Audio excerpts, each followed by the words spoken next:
Hello guys, कैसे हैं आप लोग? आई होप आप लोग सब बढ़िया होंगे। सो आज डिस्कस करते हैं रिसेप्टर्स के बारे में। लास्ट 2 लेक्चर हो गए हम लोगों के। फिर से रिपीट एक बार कर देता हूँ लास्ट टाइम कि प्लीज़ नर्व मसल फिजियोलॉजी देख लेना और हो सके तो एनाटॉमी वाला भी पढ़ लेना, सो दैट क्योंकि वहाँ पे हम डिटेल में बात कर सकते हैं। एनाटॉमी में एक सब्जेक्टिव होता है, मैं बात जितना हो सके करूँगा, बट फिर भी अगर हो सके तो कर लेना, है ना। ओके, अब हमें करना क्लासिफिकेशन रिसेप्टर्स क्या होते हैं वो समझते हैं। थोड़ा सा मेरा कैमरा लगाते वक्त फ़ोन गिर गया तो वो टूट गया, है ना, तो शायद थोड़ी सी लाइट आ रही है अजीब सी। कोशिश करेंगे कि क्रॉप कर दूं मैं एडिटिंग के टाइम पे, है ना। तो अगर नहीं हो पाएगा तो ठीक है, मतलब फेस टाइम तो ठीक आ रहा है, बाकी ये तो ठीक ही है ना, जब तक ठीक है। चलो देखते हैं।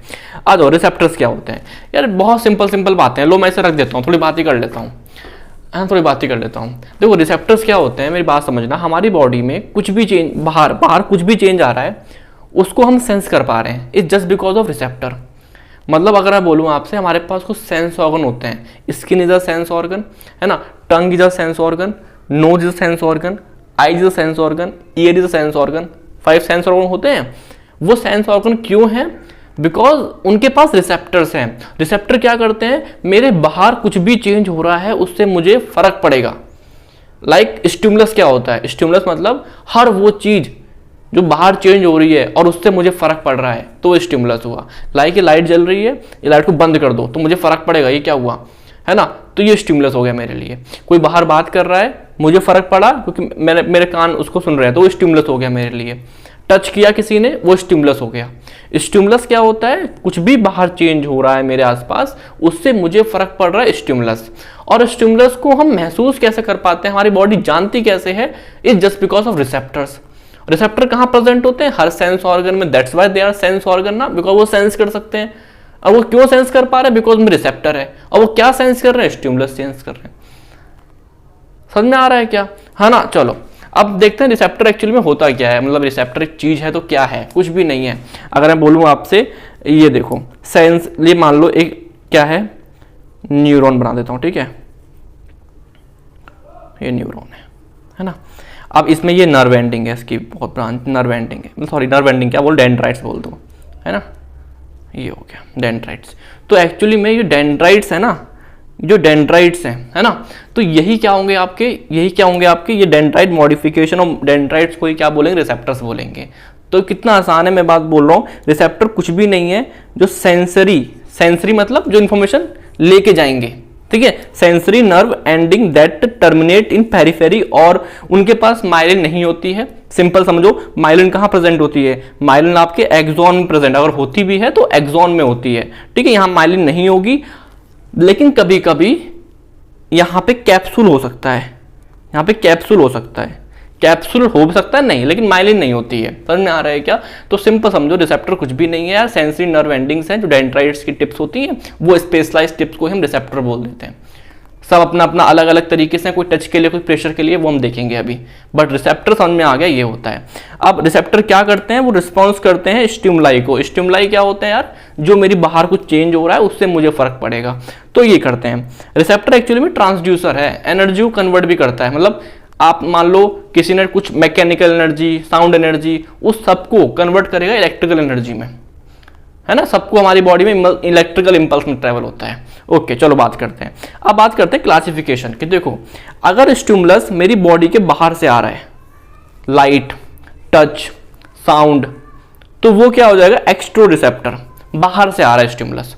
अगर वो स्टिमुलस मेरी बॉडी, विद इन बॉडी, तो विसरा वगैरह से आ रहा है, तो वो क्या हो गया? मेरा एंट्रो रिसेप्टर। अभी देखेंगे, ठीक है, इस चीज को। पहले हम डिस्कस करते हैं एक्सट्रो रिसेप्टर। एक्सट्रो रिसेप्टर क्या है? ऐसे रिसेप्टर्स जो बाहर के स्टिमुलस को सेंस कर रहे हैं, बाहर के सराउंडिंग में कुछ चेंज हो रहा है उसे सेंस कर रहे हैं। तो वो हम 3 हिस्सों में क्लासिफाई कर दिया हम लोगों ने। क्या? क्यूटेनियस रिसेप्टर, कीमो रिसेप्टर, टेलो रिसेप्टर। पहले बात करते हैं कीमो रिसेप्टर। कीमो रिसेप्टर मतलब कुछ भी केमिकल चेंज हो रहा है, ऑक्सीजन, CO2, कोई भी केमिकल, लाइक कहाँ पे होते हैं? टेस्ट में, टेस्ट बर्ड्स। स्मेल में क्या होते हैं? ऑल्फैक्टरी। टेस्ट में क्या होते हैं? Gustatory receptor. तो ये क्या है? आपके कीमो रिसेप्टर। कुछ केमिकल चेंज होता है, उससे हमारी पहचान लेते हैं कि हाँ यार ऐसी स्मेल इसमें होगी, ऐसा टेस्ट इसमें होगा, केमिकल चेंज से। तो they are chemo receptors. Chemo receptor ये क्यों आ रहे हैं एक्चुअल रिसेप्टर में? क्योंकि एक्सटर्नल, हमने कुछ खाया उससे फर्क पड़ रहा है, मतलब स्टिमुलस बाहर से आ रहा है, हमने कुछ सूंघा, स्टिमुलस बाहर से आ रहा है, ठीक है जी। तो ये कीमो रिसेप्टर्स हो गया। टीनो रिसेप्टर मतलब जिसका स्टिमुलस थोड़ा दूर हो, लाइक लाइट आ रही है वहां से मेरे आइज तक, स्टिमुलस दूर है ना बट यहां तक आ रहा है, तो इसके लिए क्या होता है, रोड्स एंड कोन रेटिना पे होते हैं, है ना। और हियरिंग, तो हेयर सेल्स होते हैं ऑर्गन ऑफ कॉटाई पे, तो वो हो गया हियरिंग। तो ये क्या होगा, टिलोरिसेप्टर्स क्या होते हैं, बताओ बताओ क्या होता है टिलोरिसेप्टर। टिलोरिसेप्टर आर द वन जिसका स्टिमुलस थोड़ा बॉडी से दूर से आ रहा है, लाइट हो गया और आपका साउंड वाला हो गया, है ना, हियरिंग वाला हो गया। चलो तो दो ये क्लियर हो गए। अब जरा तीसरा वाला देखते हैं, क्यूटेनियस रिसेप्टर। बहुत है क्यूटेनियस रिसेप्टर, ठीक है। तो क्यूटेनियस रिसेप्टर मतलब आप समझ लो हमारे स्किन में होगा। सारे रिसेप्टर कहाँ प्रेजेंट है, स्किन में, है ना। इन्हें हम मैकेनिकल रिसेप्टर बोलेंगे कि टच, प्रेशर, इन सबसे फर्क पड़ने वाला होगा। पेन हो गया, टच हो गया, प्रेशर हो गया, कोल्ड, वार्म, ठीक है, देख लेंगे। अब मेरी बात समझो, ये आपका स्किन हो गई, यहाँ पे ये हो गई ऊपर वाली लेयर एपिडर्मिस, फिर डर्मिस होती है, फिर ये नीचे फैट की लेयर होती है, सबक्यूटेनियस लेयर हो गया, ठीक है। ये 3 लेयर हो गई स्किन की, एपिडर्मिस सबसे ऊपर वाली, ठीक है, फिर आपका डर्मिस और फिर हो गई सबक्यूटेनियस, ठीक है। जो डर्मिस होती है वहां पे आपकी नर्व प्रेजेंट होती हैं, वहां पे आगे ब्लड वेसल, बहुत सारा कनेक्टेड टिश्यू, वो सब पड़ा है। जो सबक्यूटेनियस है वहां पे फैट वगैरह प्रेजेंट होता है, ठीक है। अब मैंने क्या बोला आपसे, मैंने क्या बोला, पहले बात करते टच के लिए। तो ये नर्व जा रही है, इसकी नर्व एंडिंग इस तरीके समझ लो, यहाँ पे डेंड्राइट्स की टिप बनी और इन्हें मैंने बोला मर्केल्स डिस्क, और एक मैंने बोला मीजनर कैप्सूल। ये दोनों ही किसके लिए रिस्पॉन्सिबल, टच के लिए रिस्पॉन्सिबल हैं। लेकिन एक को मैं कैप्सूल बोल रहा हूं, एक को मैं डिस्क बोल रहा हूं। सिंपल सी बात इतनी सी है, जो मीजनर्स कैप्सूल है वो क्योंकि कैप्सूलेटेड है, कैप्सूलेटेड है, देखो कैप्सूल से ढका हुआ है तो इसलिए कैप्सूल, बट यहां पे ऐसा कोई कैप्सूल नहीं होता है। समझ में आ रहा है क्या। अब मेरी बात समझो, ये दोनों ही टच के लिए हैं, दोनों ही कहीं ना कहीं टच के लिए हैं, लेकिन थोड़ा डिफरेंस होता है। जो मीजनर वाला है ना वो थोड़ा मतलब क्या बोलेंगे, फास्ट अडेप्टिंग है। मतलब सपोज करो आपने कपड़े पहन रखे हैं बट आप हर टाइम महसूस कर रहे हो क्या इस कपड़े को, क्या पहन रखा है, ये यहाँ टच हो रहा है, ये यहाँ टच हो रहा है, ऐसा महसूस कर रहे हो क्या, नहीं, बिकॉज ये फास्ट अडेप्टिंग है। जब आप कपड़े पहन रहे थे उस टाइम महसूस किया, उसके बाद नहीं कर रहे हो, उसके बाद आपको फर्क भी नहीं पड़ रहा है, बिकॉज ये फास्ट अडेप्ट है। एक बार स्टिमुलस आया, उन्हें पता लगा, फिर वो अडेप्ट कर गए, ठीक है। तो ये फास्ट अडेप्टिंग, लिखना नहीं होता है इतना, मैं समझा रहा हूं, समझ लो, ठीक है। और मर्कल्स वाला जो है वो स्लो अडेप्टिंग है ना, स्लो, वो किसी भी ऑब्जेक्ट की कहना कि शेप को पहचानेगा टच कर करके, है ना, स्लो अडेप्टिंग है। तो दोनों ही किसके लिए हो गए, ये किसके लिए हो गए बताओ, ये आपका कहीं ना कहीं टच के लिए हो गए, है ना। अब प्रेशर की बात करते हैं। प्रेशर के लिए क्या है, पैसिनियन कॉर्पुसल, नाम से लग रहा है कि हाँ कैप्सूल होगा, हाँ बिल्कुल कैप्सूल है, इसमें कैप्सूल है, ठीक है। बट ये बहुत डीप होता है, देख लो एकदम डर्मिस के अंदर, है ना, डर्मिस के भी सबक्यूटेनियस के एकदम पास में यहां पर प्रेजेंट है।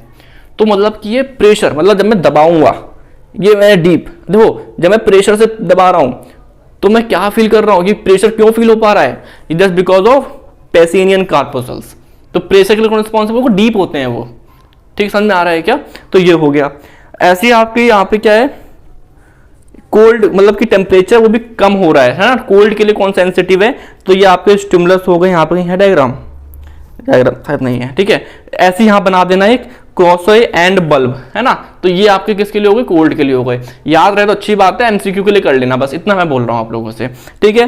वार्मनेस के लिए क्या, वार्म गर्म के लिए कौन है, रूफिन एंड ऑर्गन्स। एक्चुअली में ये स्ट्रेच के लिए भी होता है, कि आपके कोई स्ट्रेच हो रहा है तो वो भी डिटेक्ट करता है, स्ट्रेच, है ना। और ये वार्मनेस मतलब टेम्परेचर बढ़ रहा है उसको भी डिटेक्ट कर लेंगे, ठीक है, रिसेप्टर्स हैं ये, है ना। पेन के लिए क्या है ऊपर, नर्व एंडिंग। मेरी बात समझना, ये आपकी बहुत ही मतलब अडेप्ट नहीं होती, स्लो अडेप्टिंग, स्लो मतलब अडेप्ट होती भी नहीं है। आप खुद सोचो ना यार, कि अगर ये पेन वाली रिस्पॉन्सिबल अडेप्ट हो जाए, आपका सुबह शुरू में कट लगा, आपको दर्द हुआ और फिर आपको दर्द ही नहीं हो रहा, फिर तो दिक्कत है ना यार, आपको दर्द ही नहीं हो रहा तो आप इलाज ही क्यों कराओगे, कितनी बेकार बात है। तो ये लोग अडेप्ट नहीं करते हैं, पेन वाले अडेप्ट नहीं करते हैं। आपका जब तक वो चीज़ सही नहीं हो जाएगी दर्द रहेगा, हाँ आप दवा वगैरह खा लो वो अलग चीज़ हो जाएगी, ठीक है, लेकिन वो दर्द रहेगा, वो अडेप्ट नहीं करेंगे। बिकॉज अडेप्ट कर जाएंगे तो इंसान भूल जाएगा यार, इंसान का दर्द होता तो इंसान फिर उसका इलाज कराता है कुछ, है ना। तो ये हो गया। अब मेरी बात समझना, ये हो गए फ्री नर्व एंडिंग। और कुछ बातें, हाँ ये सब हो गया, ठीक है। चलो अब आते हैं एंटेरो रिसेप्टर।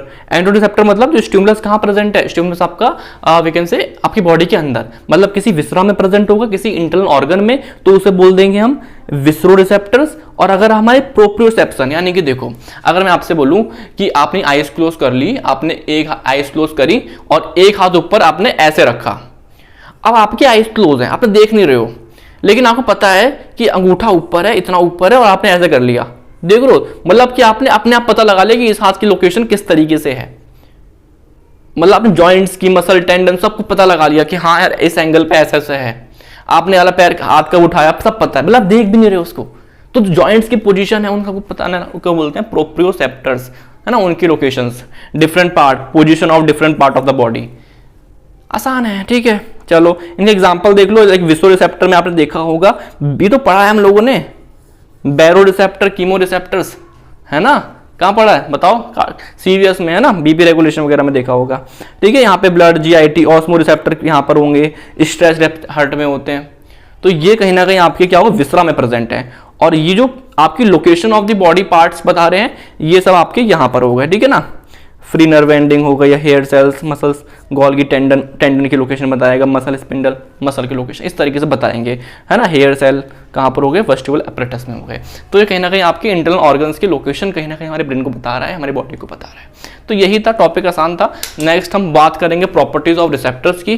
थोड़ा सा यार अभी ना मैं घर पे आया हुआ हूँ, थोड़ा बैठ के पढ़ाऊंगा शायद और अच्छे से हो जाएगा, क्योंकि मैं हाथ पे लिख भी नहीं पा रहा उस तरीके से, बट ठीक है, काम रुकना नहीं चाहिए, तो मैं इसलिए पढ़ा रहा हूँ। कैसा लग रहा है मुझे बताओ, फिजियोलॉजी है ना, बहुत मेहनत हो रही है, थोड़ा सा अप्रिशिएट करो, आपको कैसा लग रहा है। आप पढ़ के अभी चलो डालना स्टार्ट ही किया है, अभी जब चल जाएंगे 4-5 वीडियोस, फिर पढ़ के बताना कि कैसे लग रहे हैं लेक्चर्स, है ना। कोई फीडबैक हो बिल्कुल बताइए, मैं इंप्रूव कर लूंगा यार, है ना। मैं कोई वो थोड़ा ना, मैं सीख ही तो रहा हूँ अभी भी, मैं बोलना सीख रहा हूँ कैमरे के आगे यार, है ना। कुछ नहीं कमाया इस यूट्यूब से मैंने अभी तक, पता नहीं क्या होगा इस यूट्यूब का, बट ये बात सही है कि मैंने यार कुछ स्किल सीख ली है बस, और क्या। अगर मैं नहीं भी करता, ये टाइम तो वैसे भी निकल रहा था ना, 2 साल से काम कर रहा हूँ इसके ऊपर, कहीं ना कहीं कॉन्फिडेंस आ गया यार कि अब मैं स्टेज पे जाके पढ़ा सकता हूँ, बोल सकता हूँ कैमरे के आगे। मुझे पहले बहुत डर लगता था, है ना, अब मैं कंफर्टेबल हूँ, मेरा कोई मतलब ही नहीं है। पहले मेरे 10-10, 12-12 टेक लग जाते थे यार, मैं स्टार्टिंग ही नहीं कर पाता था, अब फर्क ही नहीं पड़ता, है ना। तो वो चीज़ प्लस पॉइंट है, वो दिखती नहीं है, बट वो कहीं ना कहीं काम आएंगी, है ना। तो ये सब था, कैसा लग रहा है आप लोगों को मुझे बताना, लेक्चर कैसा है, और बाकी सब तो ठीक है, चल रहा है ना। चलो थैंक यू, बाय।